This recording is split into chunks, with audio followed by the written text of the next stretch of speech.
It's our zoning and ordinance steering committee, and it is November 17th at 6:15.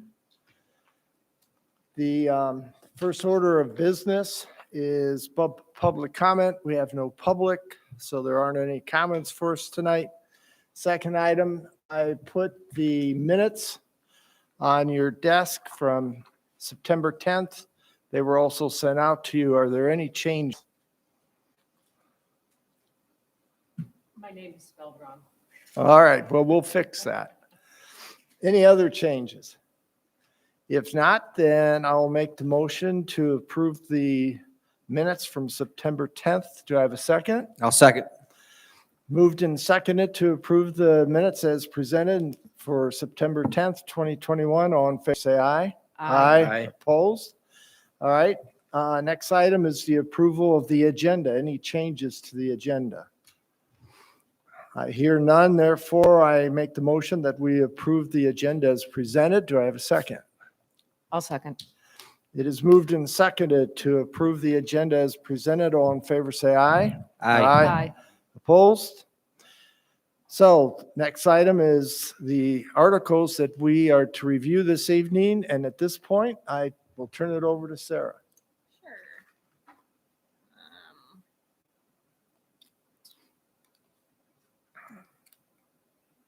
Computer's not cooperating. So what I'll do kind of is we'll start just at the beginning with site plan review, and I'll kind of walk through the sections and talk to you about them, and maybe explain if there's something different than what we have in our current ordinance and what that looks like. And then if you have any kind of comments or discussion items, usually when I get to the end of a section or a couple of sections, there's a nice pause and you can mention it. For the steering committee, if we can try to look at kind of broader policy and make sure that's what we're interested in. And then if you have comments like there needs to be a comma here or you're missing if you can just give those to me, or we can deal with them at a different time unless it's really important, whatever that correction is, just to kind of streamline the meeting and not get into too much wordsmithing. I'm kind of looking for more just policy and broader content, I guess. But I do always appreciate the edits and grammatical items. So we'll get started. Article 7 is site plan review. This is something that's done at the planning commission level. And this article does look a lot different than our current zoning ordinance, but has a lot of the same content and actually helps to clarify a lot of things related to it. So right at the beginning, we have our intent and purpose, just what this is, the site plan review. And then we go into when a site plan is required, and that's for anything that's not a 1 or 2 family structure or an accessory building. This is the same as our current ordinance. And then if you're expanding a footprint of a commercial building of not more than 25%. That can also be done as a site plan review in here, or requires a site plan review. And then any changes to any uses or any other uses, kind of that catch-all. So like I said, this is similar to what our existing ordinance has for the site plan review, and when it's required. Does anybody have anything for the first couple there? On 7.2A, I was wondering, I understood village businesses and timber reserves were exempt, and are they no longer exempt? Do they need to be? They would, if they are not, the 1 or 2 family, then they would be required to go through turn in a site plan for it. So before you were saying that they were? I think they were exempt before. They didn't require if they were in. Right. And Village. let's see, what section would that be? That would 18.02.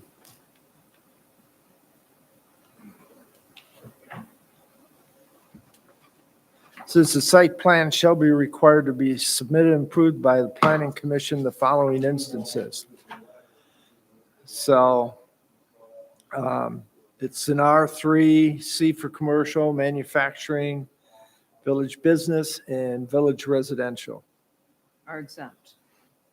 Well, no, it would be No, required. It's required. Oh, So this is kind of so you're required to do it for anything in these districts, and then 1 and 2 dwelling units in the rest of these districts. So that's how I Okay. read that section to say. So the second sentence would only apply to 1 or 2, well, basically 1 or 2 in any district would not be required.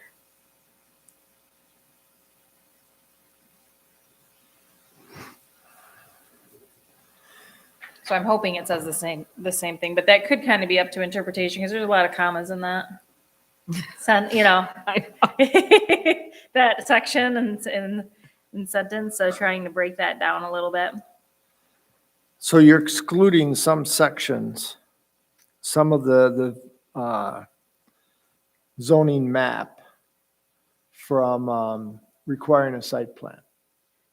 Right, so we would require, anything to have a site plan except for 1 and 2 family dwelling units in any zoning district. I guess how you would read this Okay. one would say, if they're building a 1 or 2 in the existing ordinance, it talks about, if they were building a single family dwelling in the R3, technically in the current ordinance, they'd have to go through site plan review process because it's not an exempt district, which doesn't make, Yeah, houses are usually pretty straightforward. okay. So I guess there is a little bit of a change, but basically saying if you're building a house, you just have to get a land use permit or a zoning permit from the township. You don't need to come to the planning commission and get approval. Or an accessory building, which this doesn't, as currently drafted in section 18, doesn't exempt accessory buildings either. There's other language somewhere else that exempts it, but that would be another thing. So. All right. So then 7.3 talks about the standards of approval for a site plan.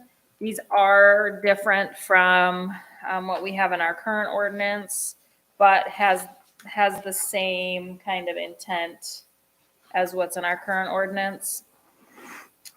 And trying to hit all of those sections that we're concerned about, make sure the ordinance is reviewed, and then anything that we are interested in. And that's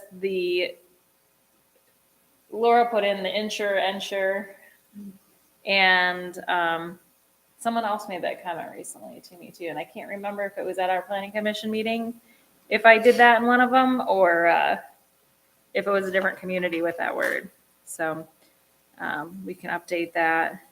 And Where does that go? that's in item I, appropriate measures taken to ensure that the removal, it's just the wrong ensure. Yep.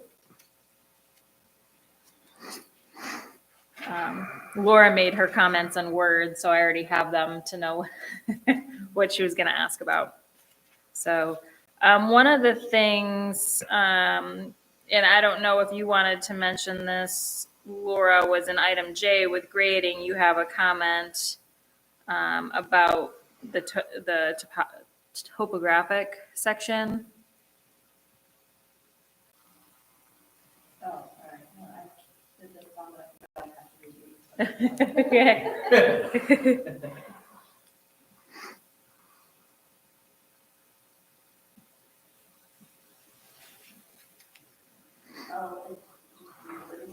Okay. Okay. So I also had the word smoot highlighted. I think, I looked it up like a number of times trying to understand the sentence, Mhm. and it still eluded me a little bit, so My guess was, the intentional shall include development, connection, keep development, overlay development, surrounding property for uses permitted in this ordinance by limiting topographic modifications that result in abrupt changes in grade between the project and adjacent areas as opposed to a smooth, natural appearing slope. Yes. Missing an H.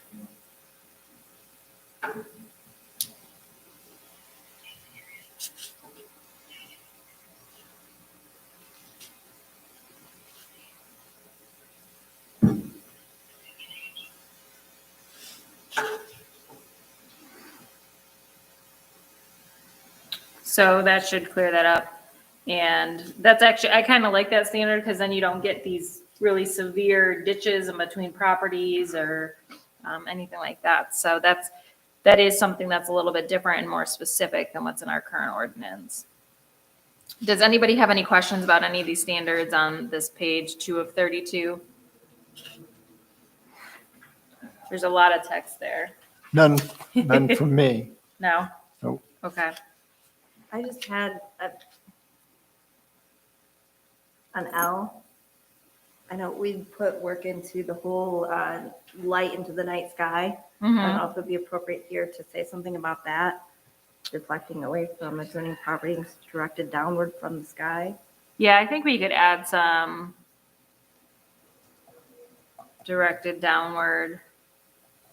You know, we have lighting standards, but because we're kind of restating it here, I think the downward directed would be good. And do we have an engineer? We don't have an engineer, so something that I just learned is that the county doesn't have a stormwater ordinance. So drainage, you know, they have some of the information for soil erosion, but they have recommendations apparently for stormwater control. So I don't know if the township eventually would want to adopt their own stormwater ordinance or somehow, you know, do something with the county. And maybe who told me that is it was an engineer that's doing work in the township, not our township, I'm sorry, in the county, and said that. And so I was kind of surprised that nothing's being done with stormwater. So stormwater is like after the site's closed out, what happens to that water? And most of the time it says in an ordinance that you're maintaining your stormwater on your property and it doesn't go on your neighboring property. But based on the comments I heard is that there's technically no ordinance in the county to do that. So people could just let their water go wherever. So that may be something that's kind of off topic of this ordinance, but you know, the drainage and subject to the review by the township engineer is kind of where that comes in, about a lot of townships have to do it with their engineer and they collect escrow to cover that. And then they review it against the stormwater. Some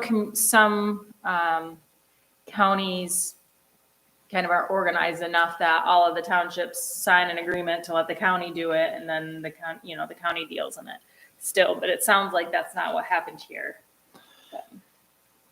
Well, we could add a township engineer / consultant. Okay. And I mean, we had this issue in one of the ZBA cases in which the neighbor complained. The people were looking for a variance, and the people were complaining if we approved the variance that the runoff from that property was going to go right on theirs and would flood their driveway because they already had a minimum amount of flooding. So I would suggest that we would not, I would exclude the township engineer and call it a consultant. Okay. And that way we can call in somebody to take a look at it if required. Yeah.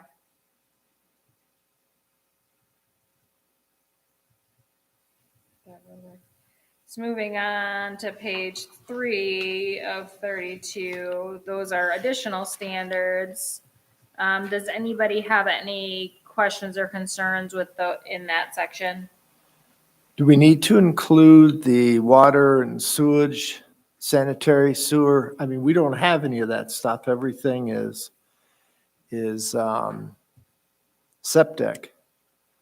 So I'm wondering if we need all those details. If we just take that portion out? Yeah. I mean, we could including, just leave it at utilities shall be provided and whatever is not applicable at the site. Yep. Yep. M. Yep.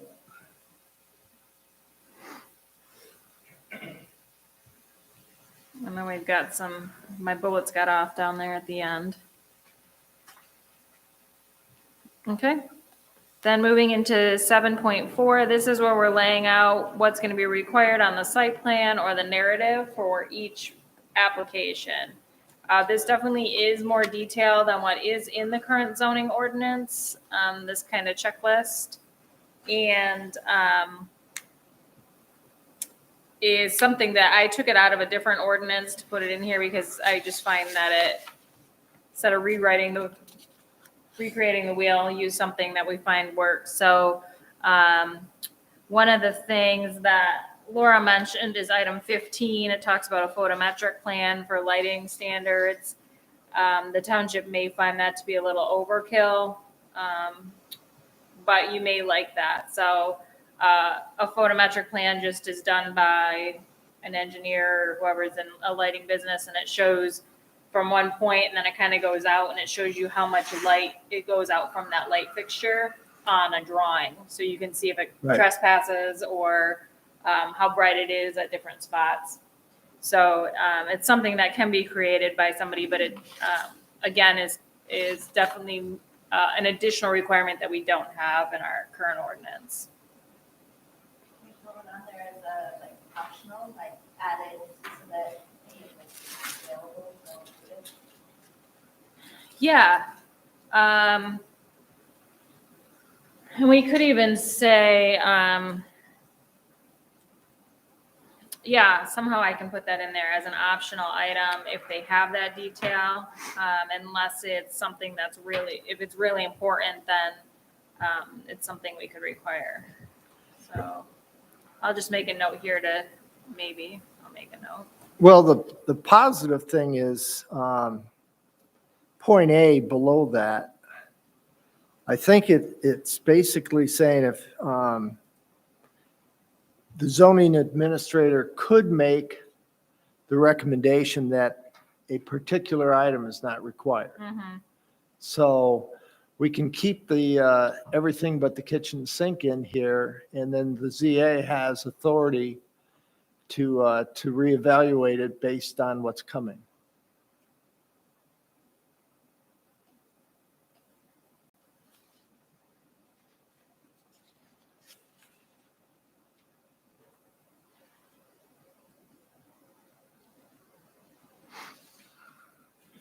Yeah, I mean, I think that works if everybody's comfortable with that. Does anybody have any questions, concerns over this table? No? The only thing I had noted was that 26, if it would be written as well. Yeah, I think number 26, we could put a check mark in the written column as well, because sometimes people need to explain the phasing a little bit more. So instead of requiring it on the plan, do it, also allow it to be in the narrative.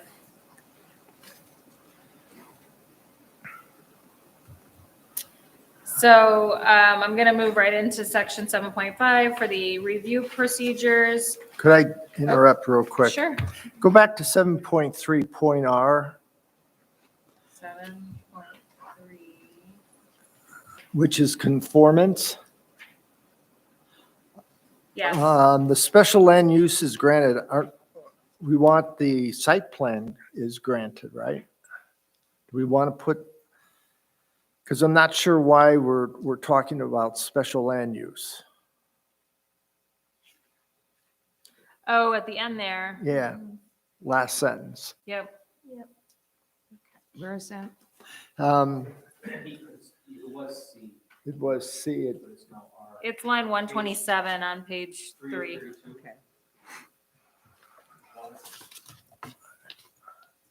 That is a good catch.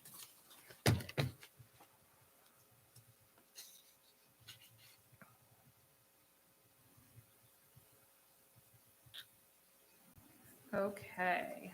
On 7.4D. Do you want paper copies or do you want things submitted digitally? I like them both so that we have Okay. something in the file, and then the digital makes it easier to do copies. So this does not have a number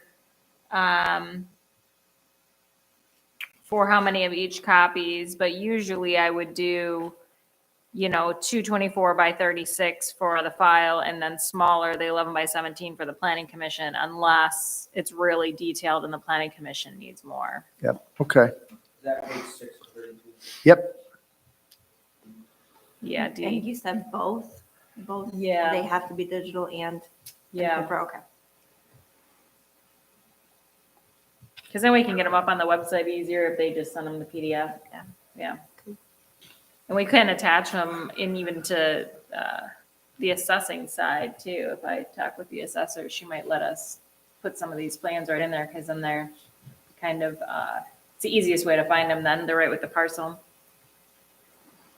So section 7.5 talks about the procedure for site plan review, including, this requires a pre-application meeting with the zoning administrator or someone else with the township. Some communities like that requirement that it's required. Others say suggested or the applicant may. So it would be whatever you're comfortable with or whatever you would like. A lot of times they already do come in and meet, with me or Jackie, just to make sure they're on the right track. Does anybody have a? Yeah, I have a concern about the terminology, township designee. My experience has been this particular part of a major site plan review is extremely important in terms of giving direction to the people that are submitting the review. And if it was to say the zoning administrator or assistant zoning administrator, that's fine, but a township designee means Bob can ask me to do it, or Joe to do it, or anybody to do it, and that is not fair to the person submitting the review. You gotta have somebody that is intimately familiar with the zoning ordinance and what's required, so that there's no mistakes when it comes time to present to the planning commission. So I would prefer something more specific than township designee. What if you said qualified township? So if the township was lacking a zoning administrator and needed to designate somebody that was qualified to do it, would that? Yeah, that's ease your just a concerns? question of who determines what's qualified. Yeah, I mean, you could say, I think the township designee part is more related to the township planner. If you have one, you don't have one, if they're contracted or an employee. But you could say the zoning administrator and the township planner. You could say qualified designee. Qualified would be okay. I mean, I don't have a problem with that. It's just that we just need to make sure that it's somebody that is able to give the right direction. That's all. Well, my thought is we're too small a township to have multiple people with those qualities. And the zoning administrator should be the one that is going to, especially at the very beginning, to make sure of that review is sufficient. They need to have it. And if the timing isn't right, then you fit the appointment accordingly. But I don't think anybody other than the zoning administrator should be doing that. Okay, so you want to take out or township designee. Absolutely. I mean, it's going to be the zoning administrator that ultimately does the presentation in the planning commission. What happens if you don't have one though, like Laura said? Well, You'd have to appoint somebody, I would think. we would, what it would be is we'd have another third-party consultant at this point, and that person would have the interim zoning administrator title. So they would be acting as a zoning administrator. I do not foresee the township not having a zoning administrator for Very long. very long, maybe a week. I mean, if something happens to Sarah, it's next person up from that company. So, Right. you know, I just don't see that happening. And if it does, we'll handle it. Well, But, we had that issue already earlier when we didn't have one, and well, Beckett and Rader stepped in. we had it for we had it for 3 days and Beck and the Raiders stepped in. And they've got a group of people that can do that. So I'm not concerned. So we'll remove or township designee. So it is the zoning administrator, one and only. Yeah. That works. That also is in section C, the same terminology. Second line. By the way, my idea of live streaming doesn't work, so I'm running kind of deaf here, so bear with me if I say something stupid. No. You're doing good. Sarah will just have to look at you all the time. Well, I can understand Sarah now that I'm sitting next to her, but I just have a problem too far away, that's all. I'll make it work. Can you hear them when we're into the microphone? Do you hear? The only better? way I'm gonna hear anybody in the microphone is they're talking like that. All right, we'll try to be a little closer. All right. Go ahead, Sarah. So we have that pre-application and then we go through a completeness review and that's, where the zoning administrator is making sure everything's on the site plan for the planning commission. And then the technical review would be anything additional that we may need, say if it has to do with stormwater or it's something really specific that allows for that. There's a comment here Laura made on item D.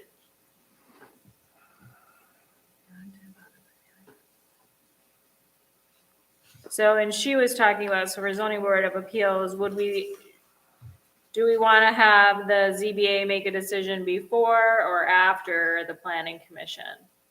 This says, you have to go to the ZBA before you can come to the planning commission for a site plan review. We had that issue in Alan's last go around with the people over in the cemetery, whereby they wanted to do something, but in order to do it, they were going to need a zoning variance, and there was a question as to whether or not they should go directly to the ZBA to get the approval first before they moved forward. And I think my argument at that time was the fact that the process should be going to the zoning administrator and saying, okay, I need a variance. Let them make the decision, yes or no. And if it's no, then they can appeal that decision. But I don't think the ZBA should be in front of the curve as opposed, because at that point, if they're asking for a variance, but the zoning administrator hasn't determined it, how does it get to the ZBA, right? Because you can only go to the ZBA on an appeal of the zoning administrator. So, Well, you could ask for a variant, say somebody wants to put their building too close to the property line. Should they have to get the variance for that, to put the building too close to the property line before the planning commission even sees it?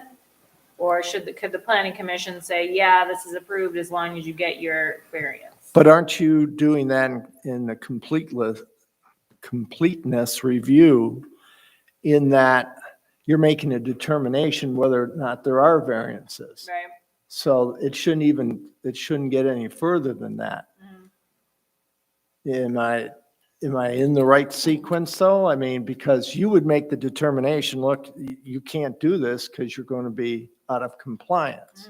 And they're going to say, well, how do I get that resolved?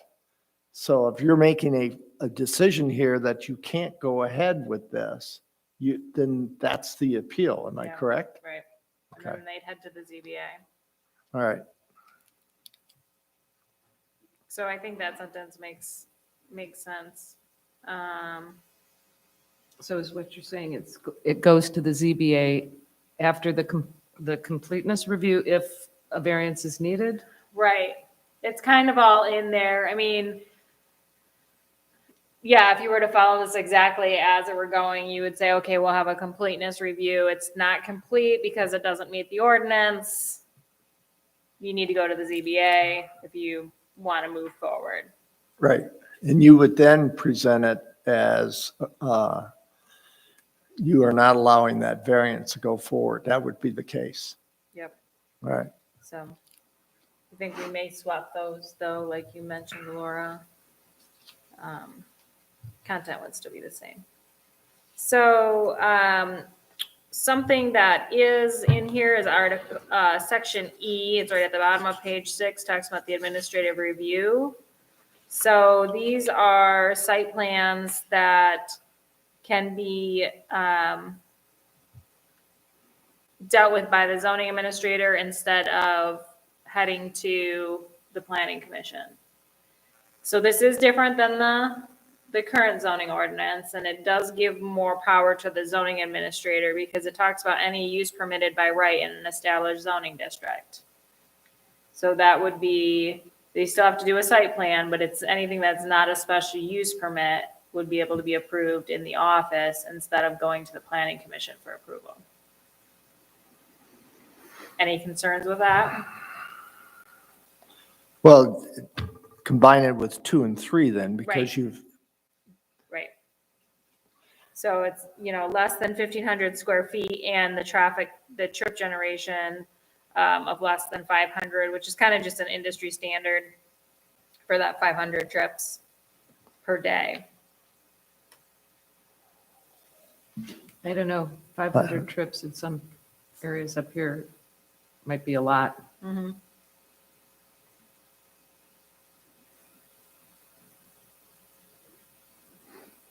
Is that something maybe I should look and see if maybe we decrease it a little bit? I would think so.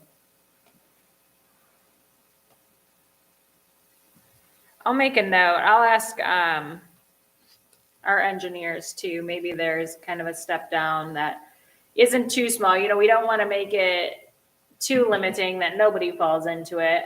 It doesn't make sense to have, but let me do a little bit more research.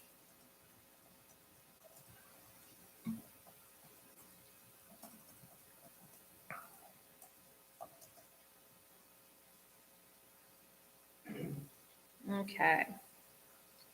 And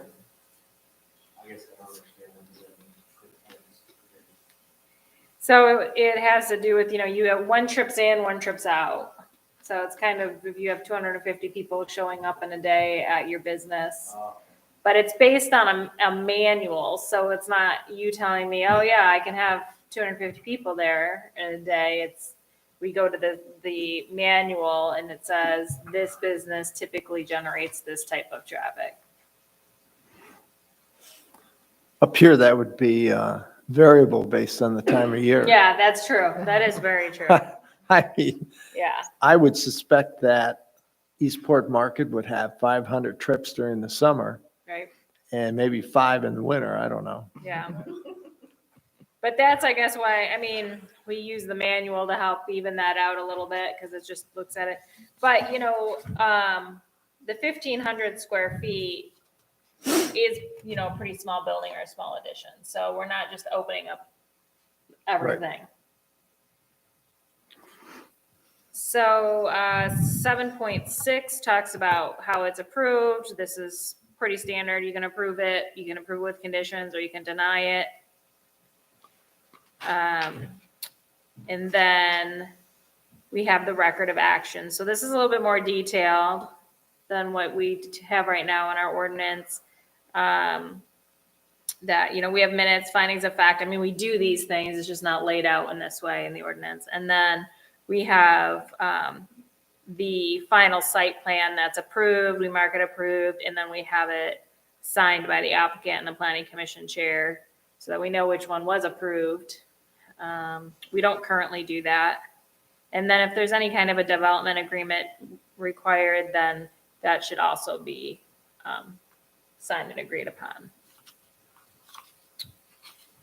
7.8, this talks about it expires, and you can site plan is good for 1 year, you can get an extension for 1 year, how it's revoked, and the expiration of the application. So this is something I like to put in the ordinances.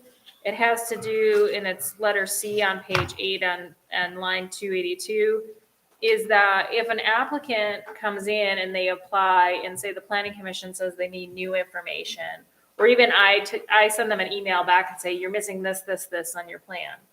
Gives them 120 days to give me that information. And if they don't turn that information in, the application is basically just not denied, but filed away and they need to apply for a new one. Sometimes I run into, people just don't respond and these applications just hang out there for years because you can't make a decision on them and they don't expire. So what do you do? What do you do with this? So to me, this just puts a very distinct line. You have this much time to keep moving your application forward. And if you cease to do that, then you need to start over again. So for B, finding a fact, since we've just gone through something like that recently, what's going to be the criteria for the review? Is that the 7.3 that they would have to go through points A through R? Yes. So each one of those then, the planning commission as a finding of fact would be required to take A through R and say yes or no on each one of those. Mm-hmm. That's fine. As long as, I would like some kind of reference for that review to be back to 7.3, items A through R. That way there's no confusion as is it a review of what the zoning administrator says, or is it the formal review that they go through? Because otherwise it could just be a conclusion by the zoning administrator, and then now we got a problem with finding a fact. Yes. Yep. I think that's a good point. We can put that reference in there. And then 7.9 talks about amendments, modification. Excuse me, I do have a question about the extension. We have in here that the planning commission can issue an extension. Is that normal procedure versus a zoning administrator issuing an extension? Yeah, it should be done by the planning commission. Okay. I don't have a problem with that. I would just, Yeah. my experience with another township at one time dealt with problems because the planning commission had no idea what the zoning administrator was doing. Yeah. And so I agree with this. I just wanted to know if it was the normal course of doing business. Should be. So under the expiration, did you mention that for the 1 year, do we want to do 6 months or 9 months? Shorten up that time period? We can, whatever you'd like to put in there. I don't know, folks, what do you think? I mean, Well, it says in here for a period of up to 1 year. yeah, but I'm just, once again, you got something open for a year when in fact, you can ask for an extension, but if we put a shorter time period on that, there might be a better sense of urgency. Just a question. I would think that it would depend on why the applicant needed an extension. The conditions for for not being able to hit the time, so he needs an extension. And if the planning commission had that information, they could make the determination of 3 or 6 or 9 months or a full year.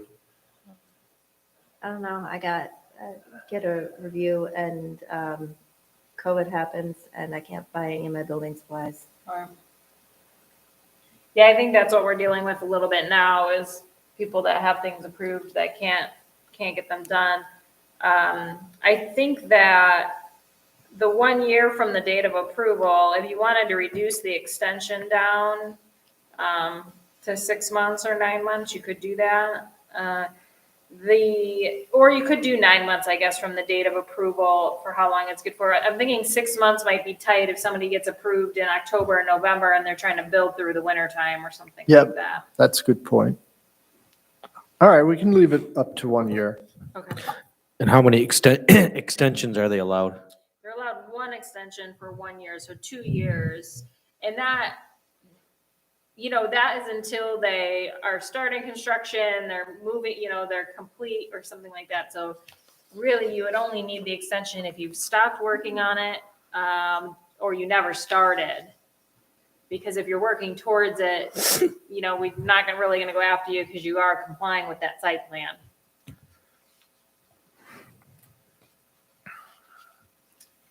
Uh, 7.9, amendments and modifications. This just lays out for a site plan, sometimes things happen when you're in the field, need to be changed. Other times people make changes for whatever reason. So this talks about how to delineate between those. So you have the zoning administrator for the insignificant, and the planning commission is involved for the minor, and the major is a new application essentially. Okay. Any final remarks on Article 7?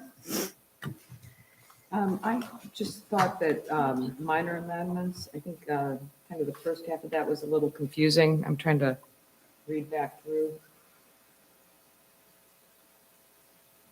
I can take a second look at this. And it may be because, it may just be because it's lacking a comma or a comma in the wrong place or something like Okay. that. I think that was my note.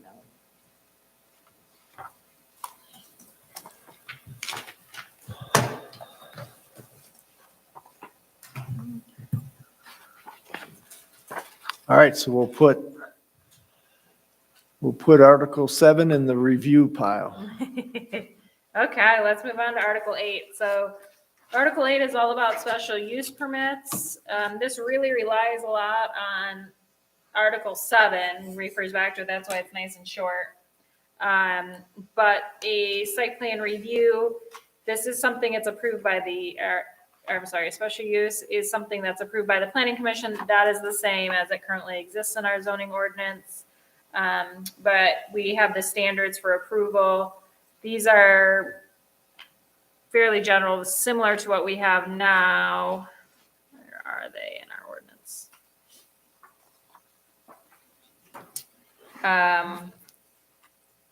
And kind of allow that a little bit of discretion to the planning commission in working through those for compatibility and the neighbors and items like that. So does anybody have any concerns with the standards for approval? The application, like I mentioned, is very similar to Article 7. And then the review procedures is the initial, just like site plan review, where the staff goes through, make sure the site plan looks good. But then the planning commission review, this section lays out where the public hearing is in here. So something that is different in the draft versus our existing ordinance, and something that was one of the items that came up fairly early on, is that the special use section in our current ordinance requires a public hearing as soon as you find the application complete. And the issue that I find with that is that, one, something's being published and noticed and the planning commission's never seen it. So if they start receiving phone calls, they have no idea what's happening. They're kind of in the dark. Two is that you have this public hearing at the beginning, and the planning commission may need additional information. And then once they receive that, we have to have a public hearing for the public to comment on that additional information. So if we can have a public hearing later on in the process, once the planning commission, staff has said, this looks good, get to the planning commission says it looks good, I don't have any major concerns, I don't need anything additional to make my decision, let's have a public hearing instead of kind of forcing the hand. Because we saw with, who had that, I'm trying to think, had that special use application came in. Oh, that was actually an amendment. In the amendment section, it's similar, and you're just rushed into a public hearing and nobody has any idea what's happening. There's none of that dialogue before. So this has it further in the process. I just like that a little bit better. It's easier to use. And there's nothing that says a planning commission can't have multiple public hearings, if they don't want to. Then to record the actions. So this is something that's different. This is something that I can see the good and bad in. It's recording of the site plan and development agreement with the Register of Deeds. You can take it or leave it. It's up to you as a community. It's nice if you do record it because it is a special use permit. It's something that runs with the land to future buyers. And then they would get a copy with their title work that says what the conditions of that approval are. So then later on, there's none of, there's a violation happening and them going, I didn't know. They should have received it by the time they closed on their property to know what the approval entailed. So it's not required by law to have this recorded, but I kind of find that it's something that's helpful for everybody involved because it educates up front instead of later on. Sarah, if I can jump back if we can, let's back to 8.4. Because I had circled, I think you went through that pretty quickly. Item number 3, Planning Commission shall establish a finding of fact. So I'm back to what is that? I see up at the top, it says that the review shall follow those for a site plan review in Article 7. So are we establishing the same finding of fact procedures and items as what was in 7 point? It's actually section 8.2. So I'll put that reference in because those are the standards specific to a special use permit. So I'll put that reference for finding of fact based on section 8.2 in there. And that would be for each of those items, A through G? Yes. Okay.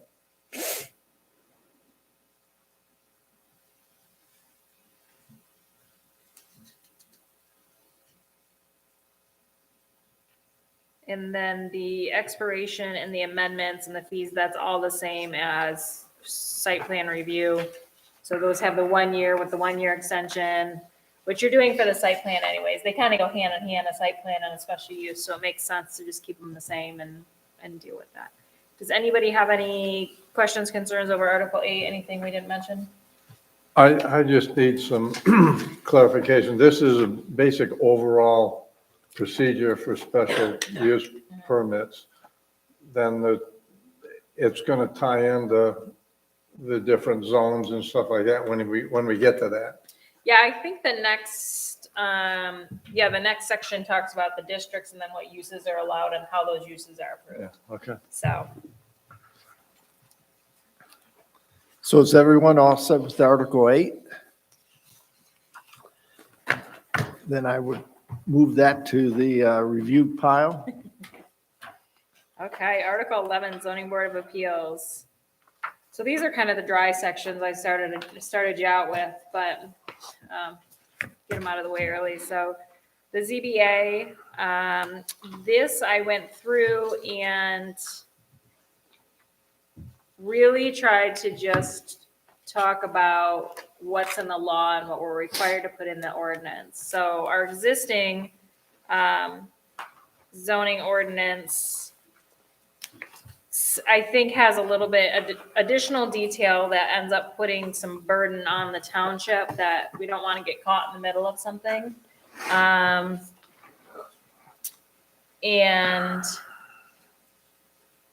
so I took those sections out. For example, in our current ordinance in section 20.10, it talks about a copy of the decision shall be transmitted to the applicant within 120 hours or 5 calendar days of the decision. That's an additional burden on the township. If we don't do that, somebody can come back or file a lawsuit. We didn't follow our own procedures. That's not required by the law, and so took something like that out because we don't need that additional burden. We will send them a decision. We just don't need to do it in 5 days. So this is similar to what the ZBA had, and I did incorporate some of the comments that were in front of the Planning Commission. The Planning Commission has a zoning amendment for Article 20 that the Zoning Board of Appeals worked on. So one of those things was requiring a staked property line for a variance request. So I tried to bring some of that information over in here. And I guess instead of walking through each section, because this is very similar to what we have, were there any outstanding issues anybody had with this chapter and the zoning board of appeals? I had a question about 11.2B. It said that the members shall be selected from the electors of the township and reside within the township. In the past, at least I know with the planning commission, you didn't have to be a resident of the township as long as you owned property in the township.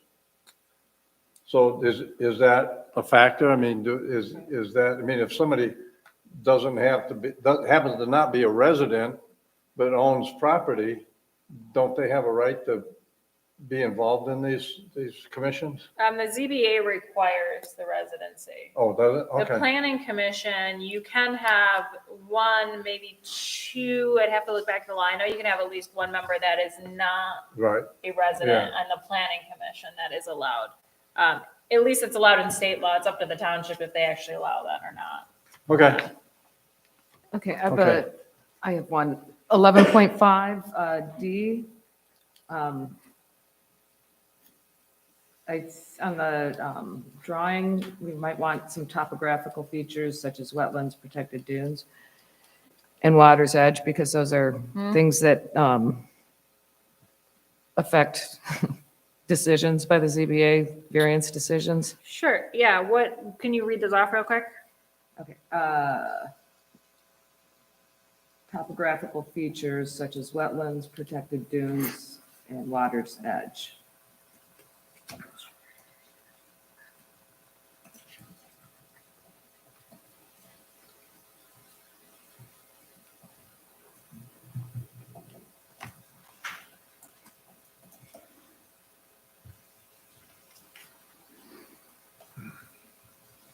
And then 11.6A, I think that was, it used to be 30 days, am I correct in that? Yeah, it was And we're 30 intentionally days. reducing it to 21 days? Or is It's that standard, or why is it? pretty standard, the 21 days, but we could, it was 30. If you want to go back to 30, I'm indifferent.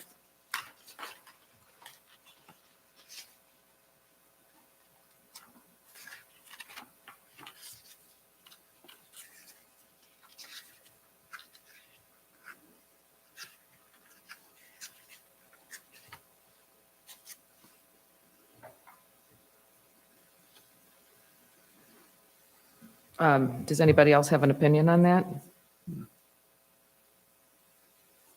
I'm sorry, I didn't understand what you were saying, so. 11.6 A, we were allowing 30 days and previously, and this changes it to 21 days. Yeah, so that's the amount of time somebody can file their application if they're appealing a decision. So before we did say you have 30 days to file that application. If I make a decision here, it's a week less, 21 days, a little bit more than a week. Does anybody have a preference one way or the other? I would stick with the 30, that's my opinion. I just think that the days go by real fast and it makes it more difficult on people, and I don't think it's our intent to make it difficult on people. We can change it to 30.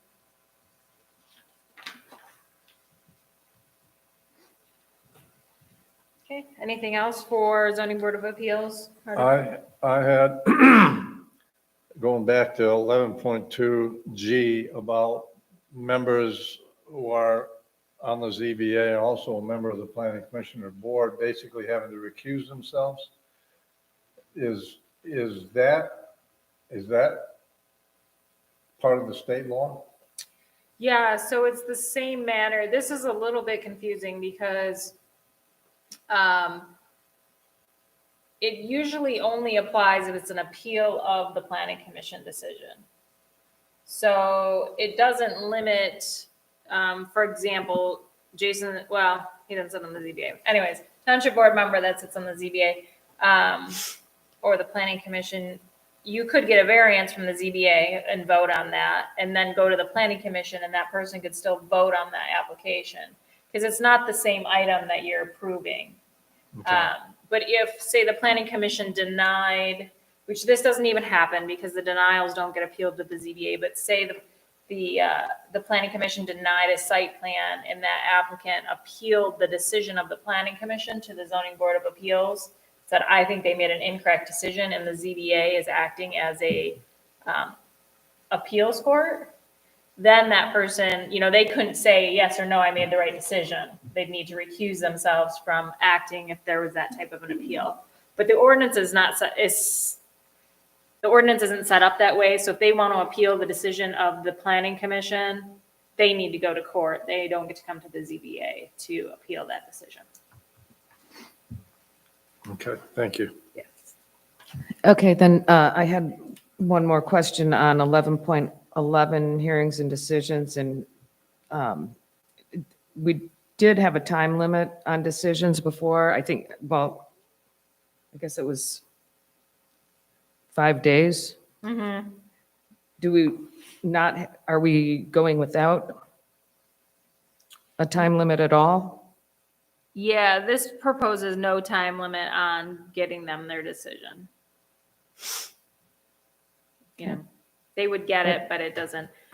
And again, the reason coming from a zoning administrator township side of it is that once you put those, has to be done by this date, and then it doesn't get done, it's kind of a liability of the township. I also understand putting it so that you make sure that it happens. So I can see both sides. If you were to say it has to be done by this time, your zoning administrator just has to make sure it's done by that time. So could you make it 10 days or? You could make it whatever you want to make it. You want to add a few extra 15 or days for 20 that? days. I don't have a particular opinion on how long it should be, or if I'm just asking because it's different than we had before. And I really haven't been involved in that issue up until this point. So I don't have a personal recommendation on what works best. It wouldn't hurt to put it in. Yeah, I mean, I think we could, I'll make a comment here and to add in some sort of a time frame for decisions to be mailed. Yeah, I wouldn't make it 5 days, but 10 days. Yeah. And if you wanted to get specific, you could say 10 business days. I probably am going to also put in a failure to receive determination does not, Right. waive the fact that a decision was made, so that they can say, well, I didn't get it in the mail. You said you sent it, but I didn't get it. So some sort of a legalese way to say, Yeah.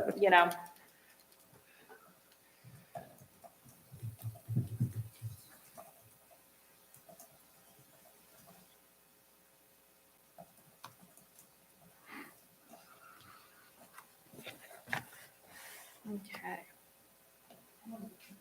Sure. On 11.5F.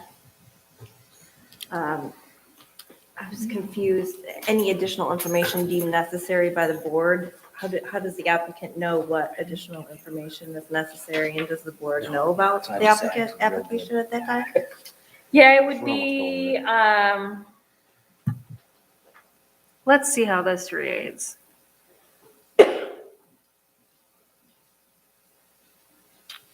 So it might just need to say,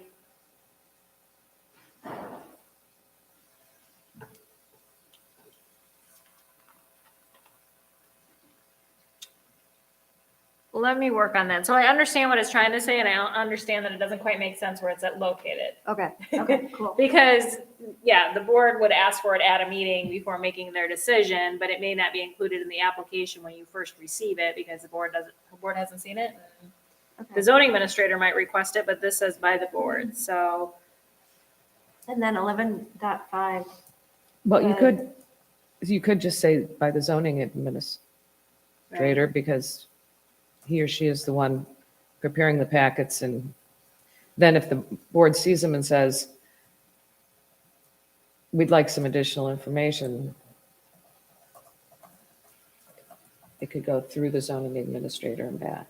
Yeah, and I could even just put in there, say that, you know, at any time the board may need additional information or something like that too, just to, I don't want to limit the ability of the board to ask for additional information, Right. you know, so I'll look at that part though. And can you, there's one that didn't make sense to me.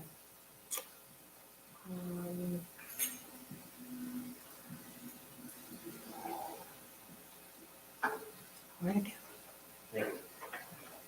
11.10, that first sentence, what is it saying? Is it saying, is that a full sentence?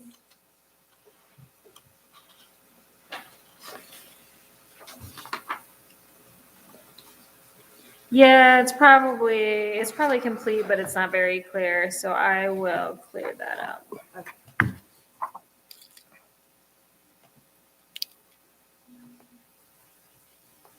And I don't really know what I'm talking about, but 11.11, that last sentence, I noted, seems like we'd want recording similar to 7.7 or to refer to them with exceptions, additions like we did in 8.6.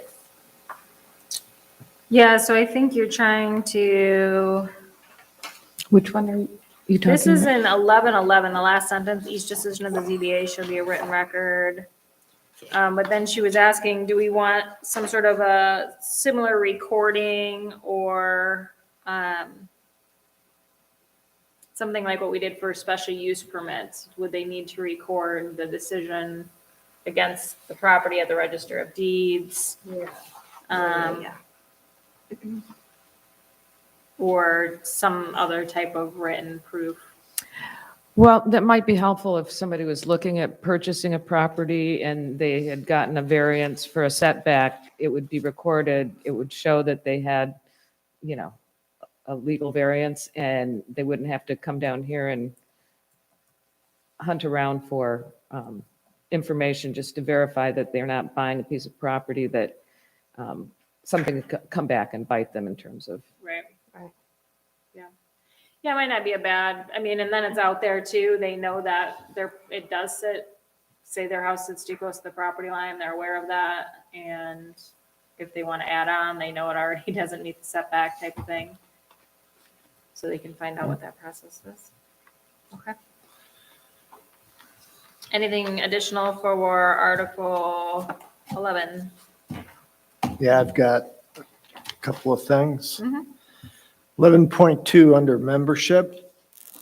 I just went through this, so we need to add language. Where it says the terms are for 3-year terms, we need to say that they have to be related to alternating years. Because this past time we had 5 people expiring at the same time, and I got some pushback as to the terms, since it only says 3 years, but there's also part of the, I think it's the Zoning Enabling Act that defines that. So do some staggering terms. Yep. Language in there. Then 11.4, this was the one that I had argued with Dave on. The organization was highlighted by Steve Langworthy during his visit, that stuff should go in the bylaws and not as part of the zoning ordinance. And we could just say organization, that the ZBA shall adopt the rules and procedures to conduct business and organize meetings, period. Period, and leave the rest of it over in what's done, how those rules of procedures are followed. Yep.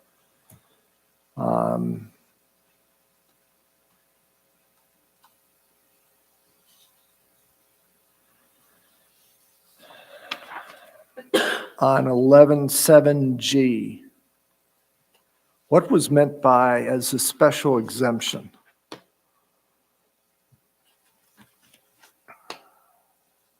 It says where a district boundary line divides a lot which was in a single ownership at the time of passage of this ordinance, the board may permit as a special exception.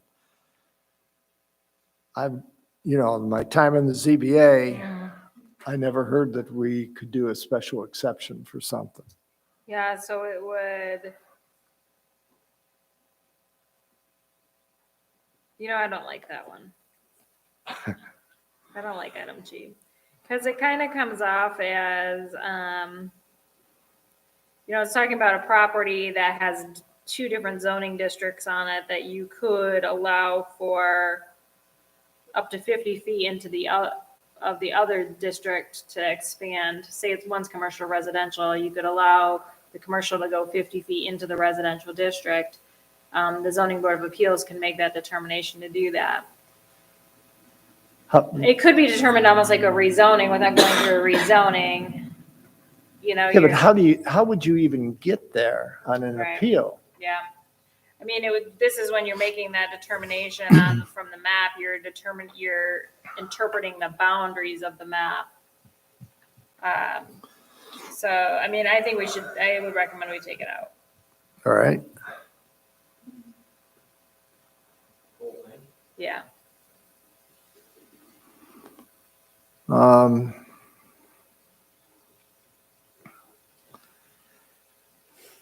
Under 11.9, ZBA shall have authority in specific cases to authorize one or more dimensional or non-use variances from the strict letter and terms of this ordinance by varying or modifying any of its rules. Which rules would you be modifying? Would be of the ordinance. Of the, So we could say regulation instead of rules. yeah, because the rules sound like it's part of the ZBA as opposed to you're really referencing the ordinances that are being decided upon. Right.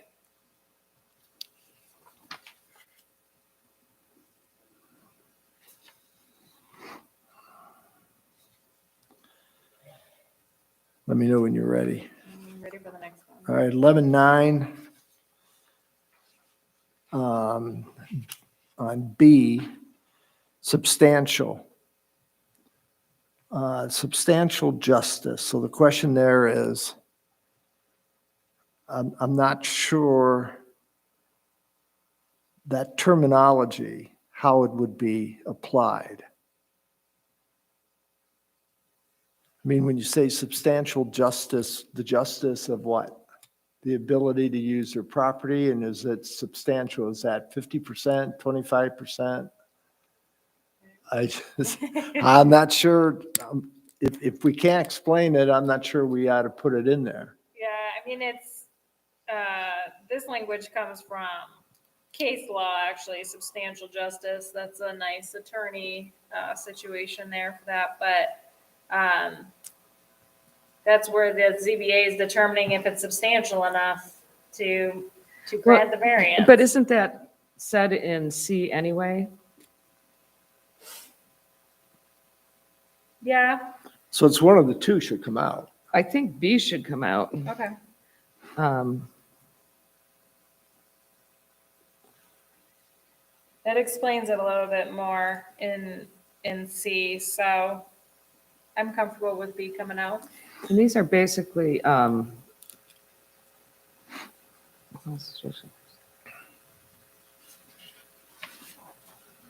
mean, these are basically your 4 criteria then for findings of fact. Yes.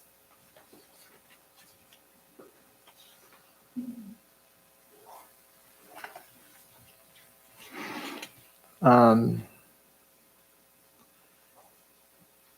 see.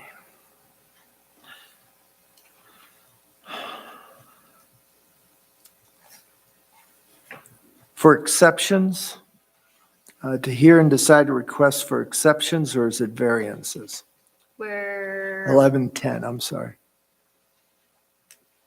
First sentence. Oh, that's the one. I need to reorganize the sentence and deal with that. It doesn't make a lot of sense as Okay. drafted. All right. Let's see. So 11, 12 fees, should that be part of the bylaws? Because it's really the board, the township board. Right. I think it needs to be in the zoning ordinance so that we have the ability to collect the fee. Well, actually, you're not collecting, it's establishing the fee, isn't it? Well, this Who is establishes the fee? the board does. Right. So, but this allows the township board to actually set a fee for the item. So if this wasn't in there, I think you could argue that you can't charge a fee for it because the ordinance doesn't authorize you to charge a fee. Unless I had my fee schedule. Right, but I'm not sure. I guess that would be an attorney question. If it doesn't say in the ordinance that you can collect a fee, can you pass a fee schedule? All right, we can ask Todd on that.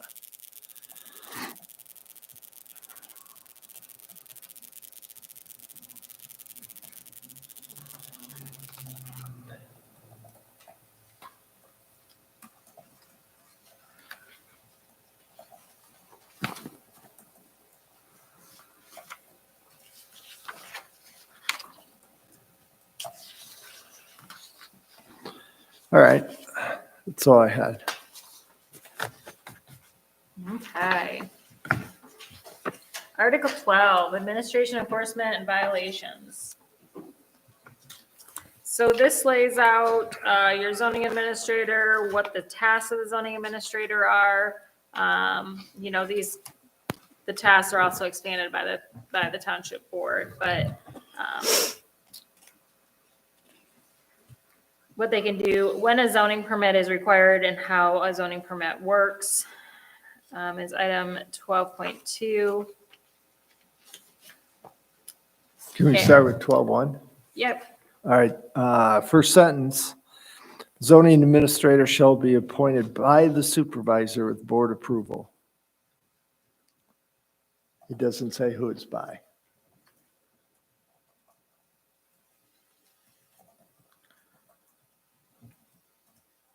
Okay.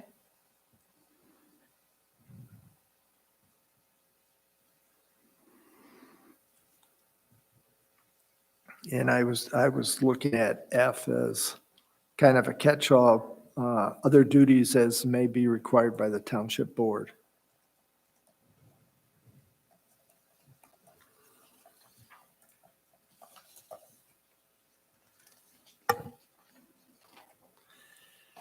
Where would the job description that the board approves, where does that show up in the ordinance?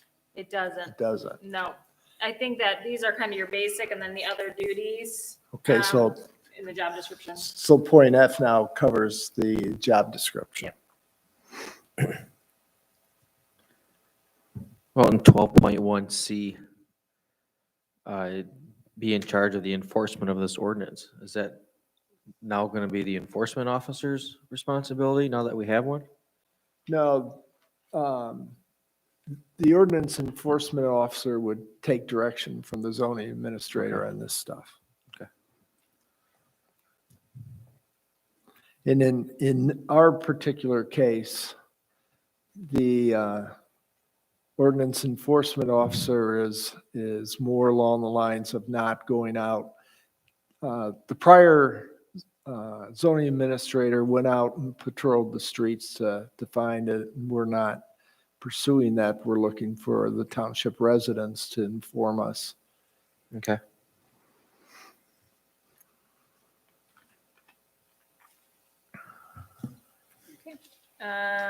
Anything additional for 12.1? Okay, so moving on to zoning permits. Talks about how we deal with them. There is an exemption here.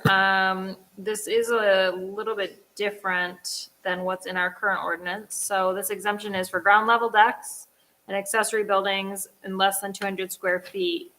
Are exempt from having to get a land use permit or a zoning permit, but do have to meet the setback requirements. So in our current ordinance, we allow for 200 square feet, but it has to be less than a certain height, and it has all these kind of items that I'm not really sure why we would say, well, if it's less than 14 feet in height, when an accessory building can be taller than that, but because it's, I don't know, it just kind of catches things up. So this to me is a lot clearer. If it's 200 square feet or less, you don't need a land use permit. Still has to meet the requirements of the ordinance.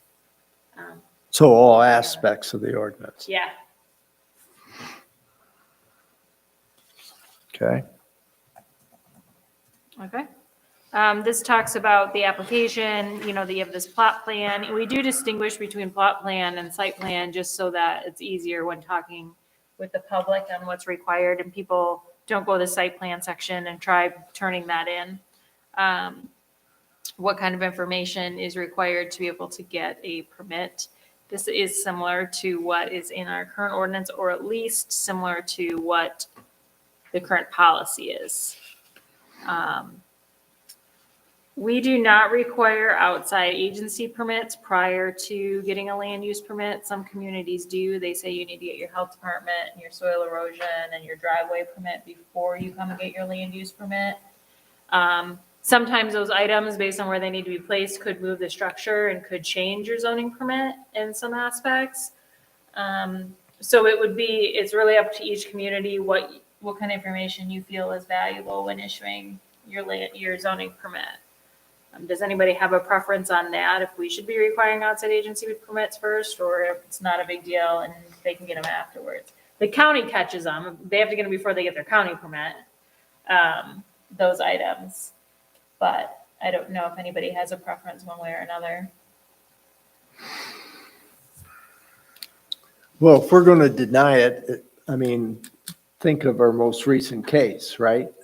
The individual got all their permits, and if the ZBA had decided differently, that person would have lost all those funds and would be stuck with the expenses that they wouldn't really be able to recover. But he wouldn't have known that he needed to get a variance until he got the Eagle permit. Right. So But it's. still, so are you saying yes or no? No, I'm saying it's confusing. I guess you have to think through the different scenarios because, in one instance, there could be a problem with the soil perking and, septic system. And another, it could be the dunes. I mean, So you think, I don't know. I mean, they would have to bring a new site. If that guy had come here first, he would have had to come back again after going to Eagle because he'd find out he couldn't. I mean, I guess you could say the same as, you go through and Eagle says you can put your building here, like this example, and the land use permit says, no, you can't put it. So it's kind of this chicken and an egg situation the whole time around. I don't know if there's any kind of vetting out of individuals, if it doesn't perk or you don't have a health department permit, then you can't build it at all with the zoning permit. So somebody could get a zoning permit and then not be able to make it any further. So I don't know. I don't know what the right answer is, I don't know which ones are more expensive. I would say probably the land use permit's probably the least expensive one. I don't know that for sure, but just health department's more, soil erosion, it's probably similar or more. I don't know about the road commission or MDOT or anything like that. But Eagle, I would imagine, because that all has to be engineered. That's expensive. But yeah, I don't know. I mean, if we leave it as is, if people have them and they turn them in, good for them. If they don't have them, we don't hold them up because they haven't gotten a permit from somebody. But some communities, it's just real, that order is very important to them and they're kind of particular about it.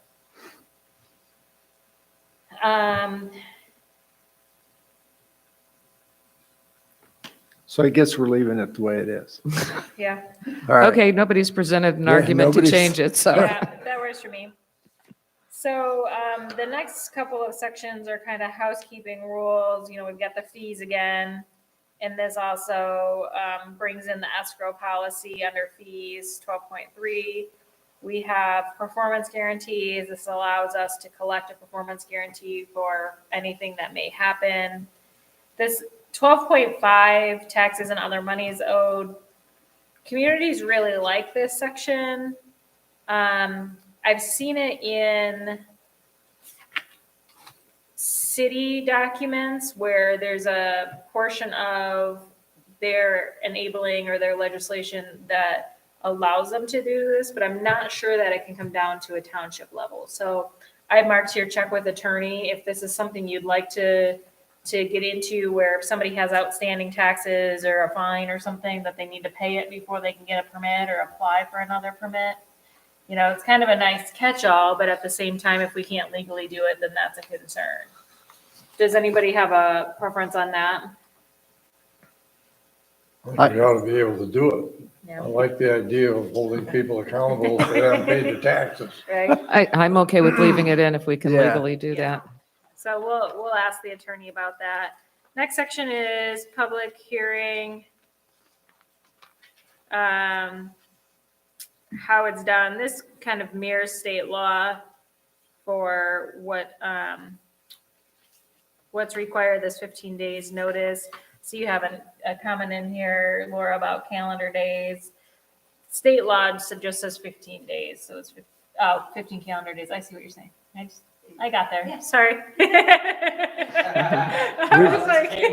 Well, I was thinking business and saying calendar, so I think we could end there at 15 calendar days. So that, because that has come up in a recent planning commission meeting with somebody questioning if it's business or calendar, so. we had that same person question us on our policies as to when our meetings have to go in, public hearings and things of that sort. And we pretty much left it as calendar days. Yeah. But the state has it two ways. Mhm. They do have business days on one side and calendar days on another, Right. without defining what the two mean. Yeah. So, So I agree, that works for me.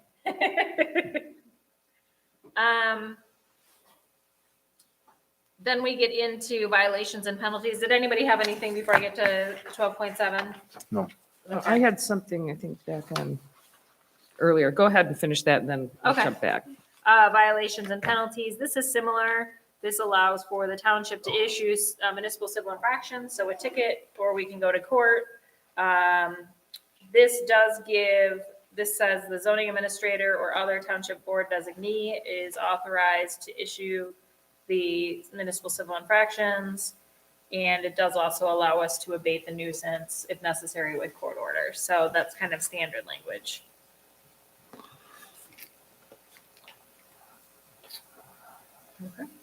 Laura, what did you have? So going back to zoning permits, 12.2 general, and I'm not sure, so no person shall erect I circled the word alter, exterior maintenance versus interior work. So is there, Do you want me to define alter? well, I'm wondering, if you're going to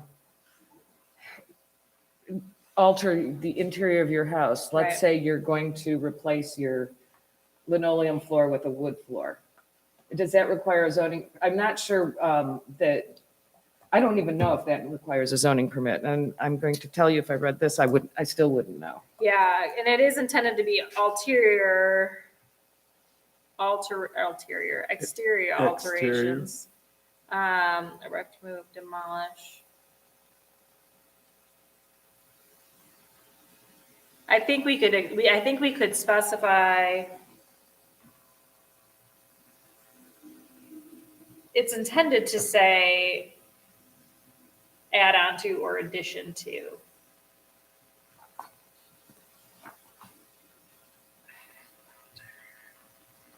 Addition. But that word sounds funny in there. But let me clarify what alter means. Okay. Expand. Expand. I like expand. Correct, expand, move, or demolish. I think that expand works for that.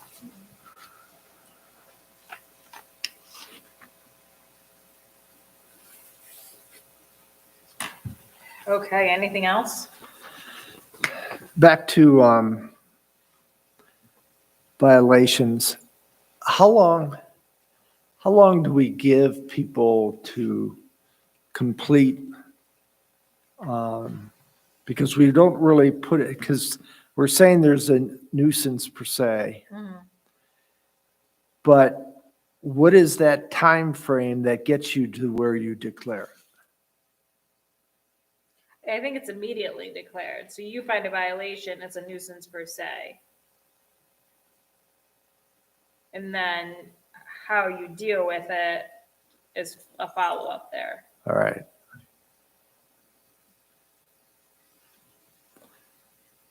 And so that then becomes the municipal civil infraction that's filed. So is that the enforcement of the nuisance per se? Yeah, so I mean, essentially, we could write a letter that says, we found you to have a nuisance per se on your property, you're doing this. And if you don't correct it, then we will issue a municipal civil infraction. So then how many days did you give them? That's what I'm trying to get to, I Oh. think. Is Yeah, that- usually we give 14 days, but sometimes it's 30 days. It kind of depends on what the violation is. So should we establish a time frame, I think it or would is it the be, discretion of the zoning administrator? I think it would be better to establish it in a policy, an outside policy, maybe between you and the zoning administrator, as a supervisor and the zoning administrator, how you want. So police power, Not even that formal, just some sort of a policy that, almost like the job description, but this is how we're gonna enforce it. So Got it. everything's agreed upon. all It right. wouldn't have to be adopted by the board unless you could, but just something kind of internal policy on how to deal with Well, enforcement. put a note in your file there that you and I should do look that. at the job description and put that in as some provisions, because Yeah. there's probably more than just this one. So we should probably capture that. Yep. Okay, anything else in Article 12? I have nothing. Okay. So we'll move Article 12 over. So the next section is amendments to the ordinance and severability. For amendments, this is, I'm gonna say pretty standard language, but we'll go through it. It's similar to what's in the ordinance. There is a section in here I do want to talk about, but, amending the ordinance, it can be initiated by the board, planning commission, zoning administrator, or a property owner or resident of the township. Talks about the application, what needs to be included with the application to get through there, and it's got the review procedure, which is similar to our site plan review procedure and our special use procedure. It's reviewed by staff and then gets turned over to the planning commission, public hearing, tells it goes to the county, and then it comes back to the township board. Something that is added in here, and this has been a part of discussion, seems like lately, are the standards or the requirements that the planning commission, the factors they go through to determine if the amendment or the rezoning should go through. So those are in there. And everybody can review them and agree or disagree with them. Does anybody have any concerns over any of these factors? The factors are, They're in item E, so they're on okay, page yeah, 25. 25. Yeah, So that will be the finding of fact. That was my question. yeah, yep. So they would use these standards. Now, is that consistent with, because we've heard the same thing from our friend Steve Langworthy? Mhm. Because he had provided some in, so for instance, in the air park, he gave some Yeah. criteria. So is that incorporated in this? Yeah. This is a little bit, expanded from that, but it does incorporate those items. And does this include rezoning? Yes. And where does that Um, say that? Right at the beginning of that sentence in E, so the last sentence, it says, in considering an amendment to the official zoning map or rezoning or ordinance, tax planning commission shall consider the following factors. So it's the same thing for both, Yes, for an initial and a rezoning. right. So yep, a rezoning, or if, say, we wanted, any amendment we would do, we want to change the high water mark language. We would have to go through and determine that it is consistent with these. And some of them will apply and won't apply. Yeah. So the question is there a majority that has to be met? No, I mean, in the rezoning, it's kind of which, well, not the rezoning, but if in any of it, the planning commission puts its weight on different findings based on what they find, type of thing. So Well, what's more important? I know. So, well, this is critical because there's got to be a consistency in how it's applied and how it's weighed. Mhm. Because as the board shifts, it's going to shift its priorities and we need to give them some guidelines. Otherwise they can say, hey, these 5 things aren't that critical. I like this one and it meets it. Okay. So how do we structure this in such a way that either they're equally weighted and they're considered? Because if the planning commission says it's not applicable, then that comes out of the count. And you don't have, now it's a fewer number. So instead of 5, you have 5 that passes. If you reduce 1, is it 4? So I mean, we need to establish some guidelines for this. Okay. Because we did it for the rezoning Mhm. and you had 8 Mhm. that you brought forward. And they went through all 8 and 7 of them were applicable and a majority of the people agreed to it. There was 1 that didn't feel just quite right. But because it was 7, then it was passed. But the argument was, well, there was 1 that didn't, so therefore it shouldn't have passed at all. Right. So we need to define what that is to prevent that crisis from coming up again. Okay. I'll clear that up a little bit. Something that, it's also an item E, it says subsequent right at the beginning to the county planning commission review or public hearing if it's waived the planning commission. So in the past, the planning commission has sent it up to the county and then brought it back and then forwarded it on to the board. We've also had times where the planning commission's made a motion to send it to the county and to the board at the same time. Some communities want it to come back after comment to the planning commission, but it's not required to come back to the planning commission. The planning commission can have the public hearing and send it to the county, and then it goes to the township board without coming back. The benefit to that is timing. It's 1 less meeting that would slow down an application potentially. So I don't know.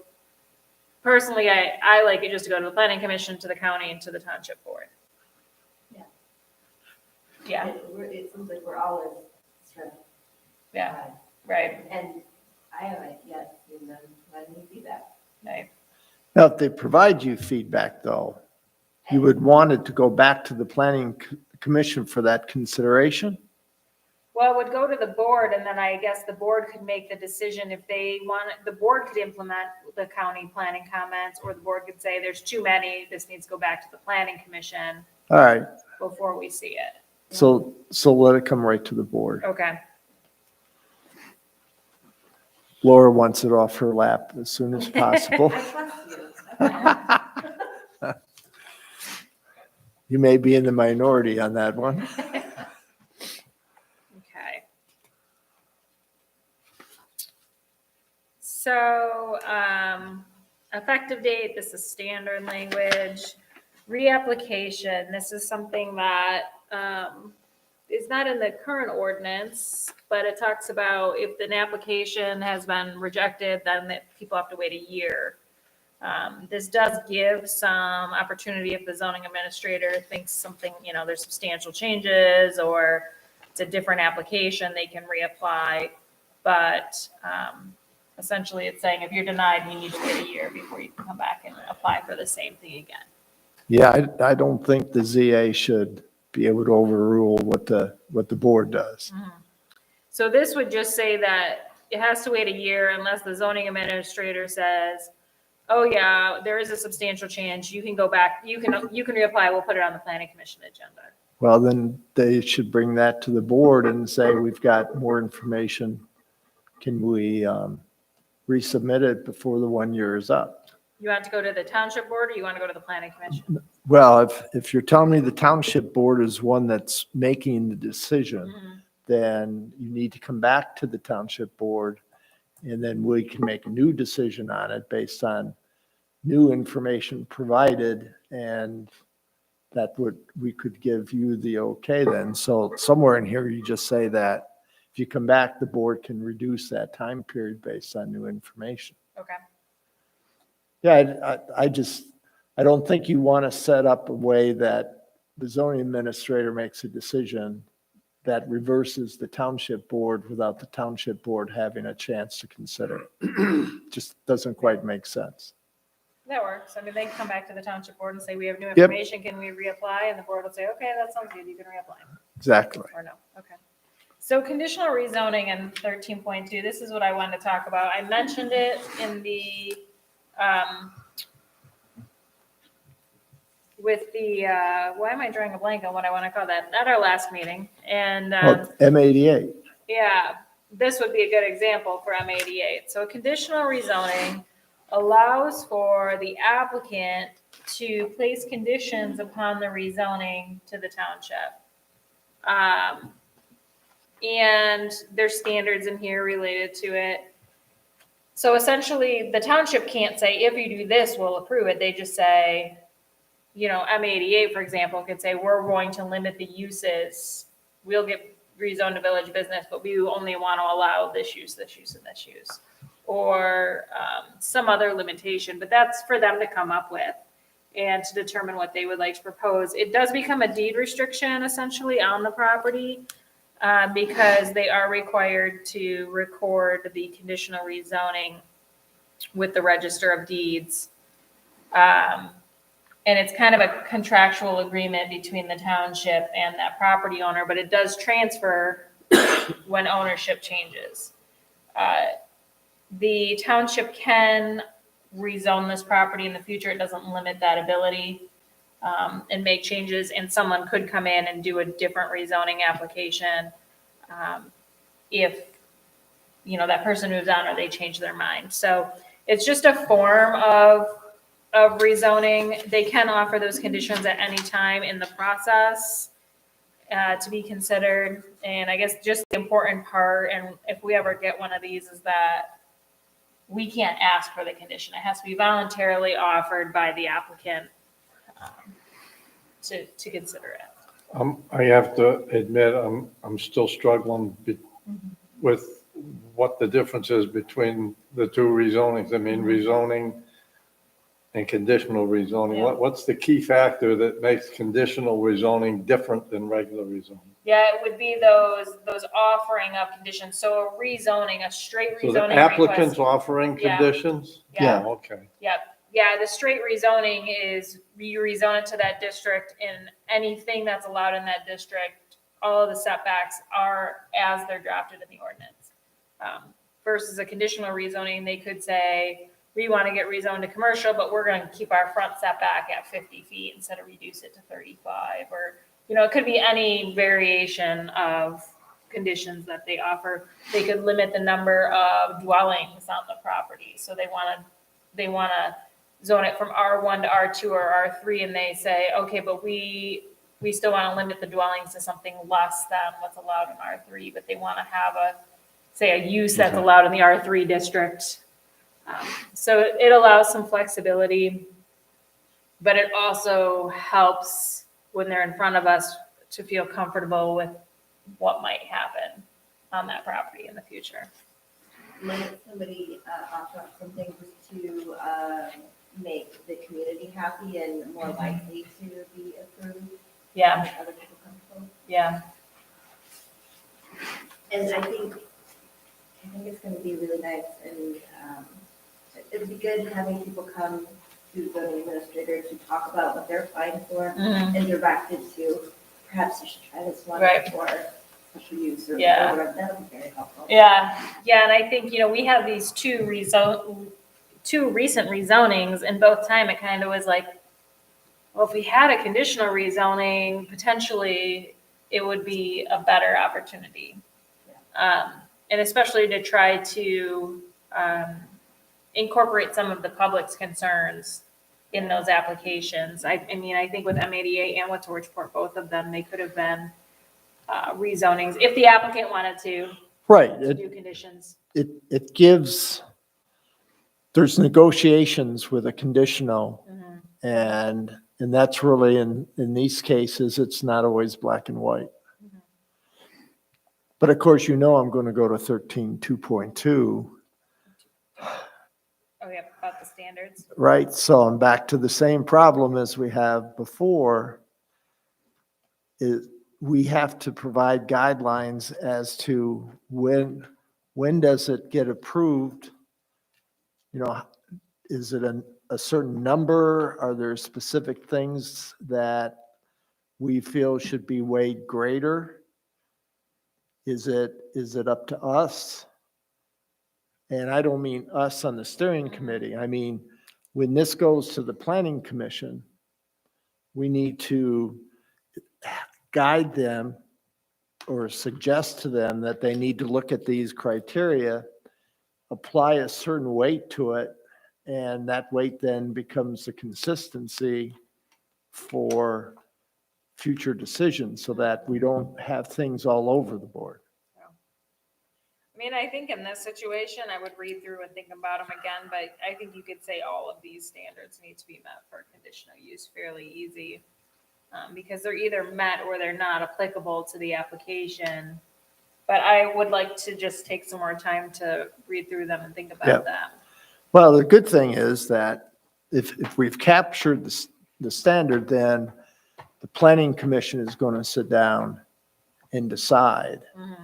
And I guess in the future, a new planning commission that maybe turns over in 4 or 5 years decides that wasn't the appropriate, they could go in and do an amendment if they wanted to. Right. But at least we establish a guideline for it. I don't mean to turn my back to you all the time. It's okay. All right, you're used to it. Any additional comments in 13.2 conditional rezonings? I want to go back, if you don't mind, to Not at all. 13.1 to, it's always been my understanding when if a resident, for instance, comes in and applies for an amendment to the zoning ordinance, that the planning commission has to rule specifically on that. They don't have the opportunity to change it. It's word for word. But the township board can revise it? Yeah, Okay. the township board is not even required to use those findings to make their decision. Oh, wow, great.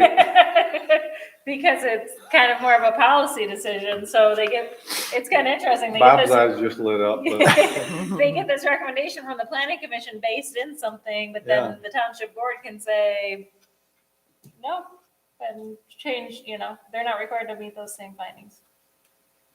Ah, I I know. wish I'd have known that before. Okay, thank you. You're welcome. Okay, anything else? So we'll move on to 13, we're 13.3 severability, which is a standard, and then the repealer. This makes it so that when we adopt this, it gets rid of the old zoning ordinance. Which number are you on? 13.4. All right, 13.25. Conditional rezoning does not have to go to the county. It does. Is that? We have public hearing as A, planning commission is B, township board review is C. Oh, good catch. All right.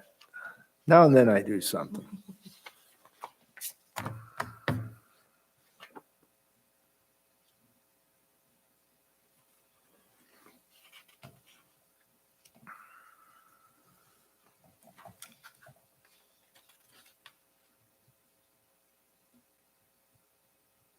Okay, anything else for conditional rezoning or any part of Article 3 here?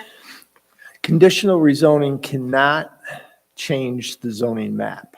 It does change the zoning It does change it. Yes. Okay. All right.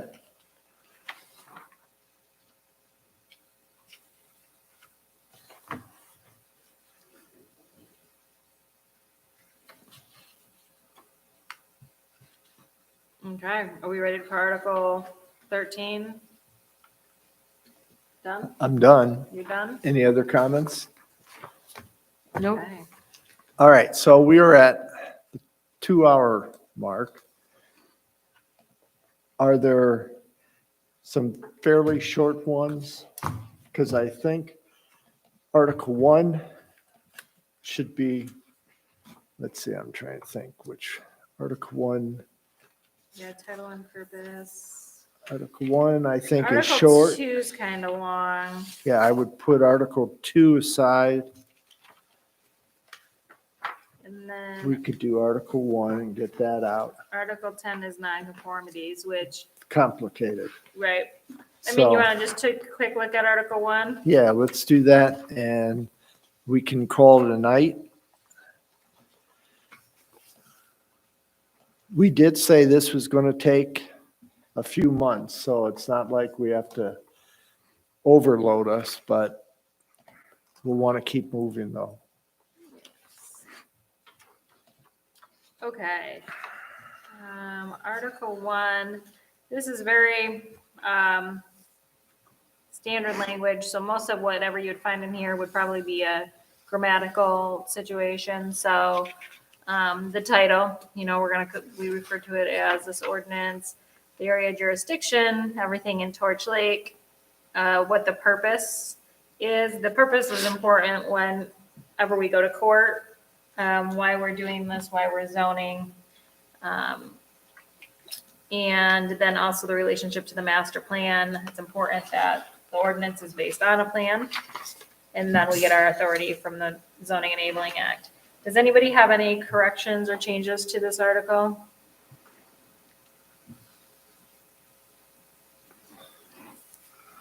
I did not, but as a suggestion, should we attach as an appendix the zoning enabling act?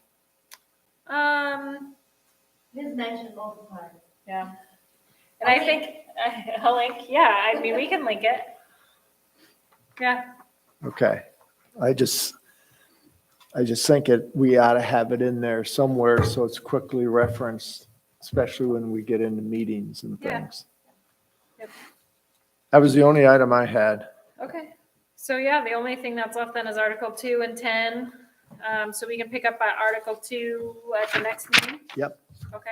That is December 9th. I'm not able to make that one. That's the one that, That was variable. right. All right, so then the next meeting would be December 22nd. Everybody said they could make that one. Any changes? What's your travel Actually, schedule? my kids are in town for, a short period before Christmas. And We're not doing the 9th. Now, I mean, we can try to do, Could try the next week, maybe. Would you want to pull? it's up to you guys. We could pull, because basically we spaced it out so that we would have the new information with 2 weeks to review it and then hit the next meeting.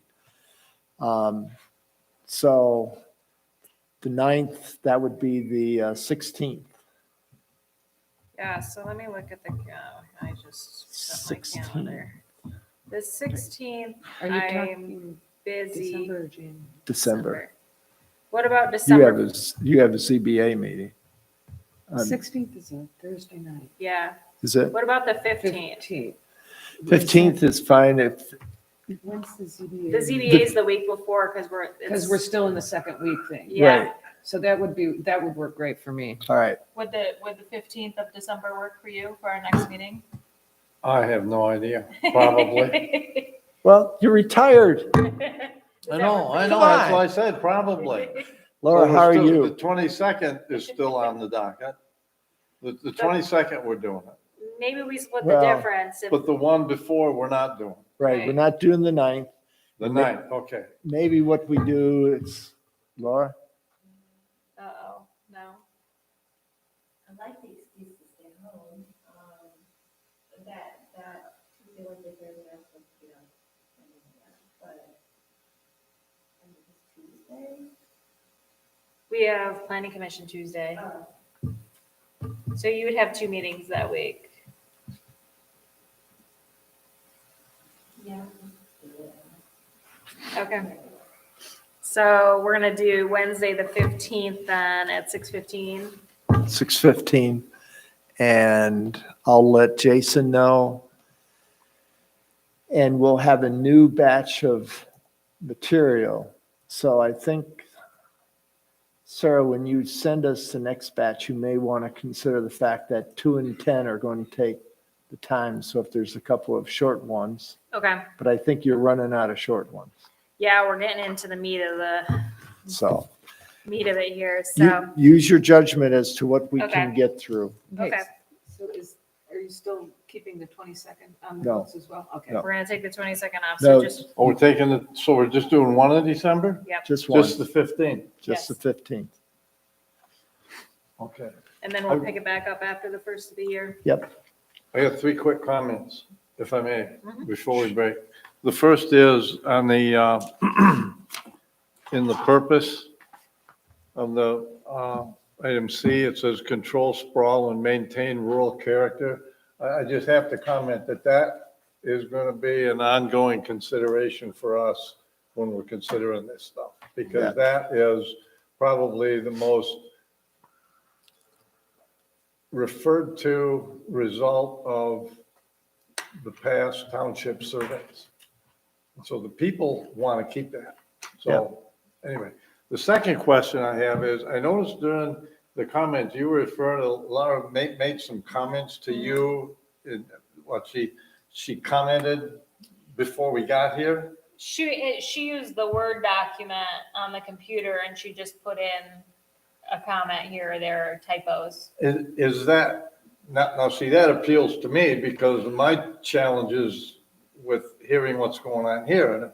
Would that be, so I guess my question is, number one, with this being supposed to be a public meeting, you have to, if we do something like that, you have to mention it in the meeting then, right? So not? I didn't mention all of her comments. She mentioned them, but if she said put a comma here or put a 2 there, I didn't do any of that with you.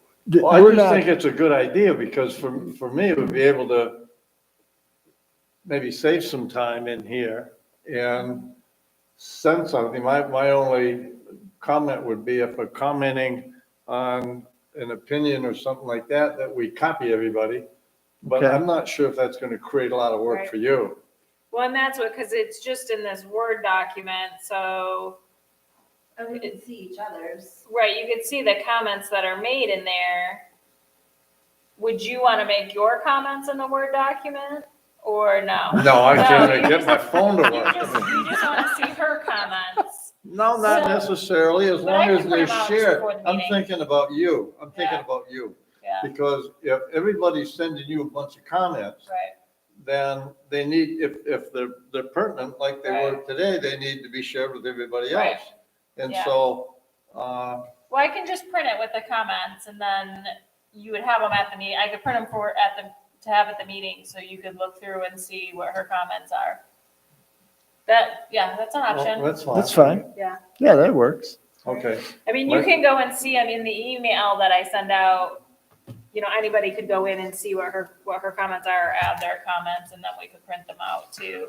I learned how to do that once, Once. but I forgot. In your prior life. Yeah. What's number 3? My third comment was when we get, and you might have covered this at the last meeting and it passed me by. When we get all done with the whole thing, is that when a public hearing is held?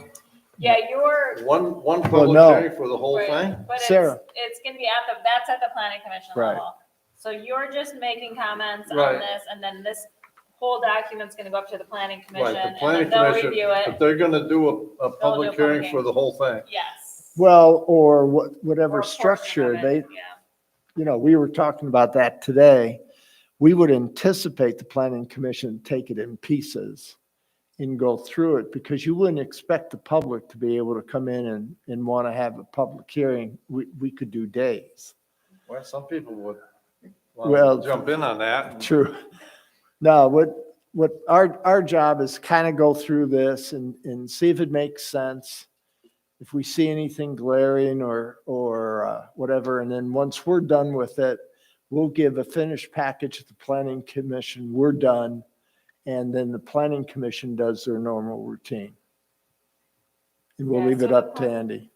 So the planning commission will make a decision if they want to hold public hearings on individual sections, or if they want to do it all at one time, or hold it could be the whole document, but hold multiple public hearings. So then They'll figure it out. the entire burden of what we do falls on you to make sure the planning commission understands what we did. Mhm. Okay. Well, you get the rest of the time off. All right, any other comments? If not, we'll have public comment. There is no public comment. I'll make the motion to adjourn. Do I have a second? Second. It's moved and seconded to adjourn. All in favor, say aye. Aye. Opposed? The meeting's adjourned at 8:10.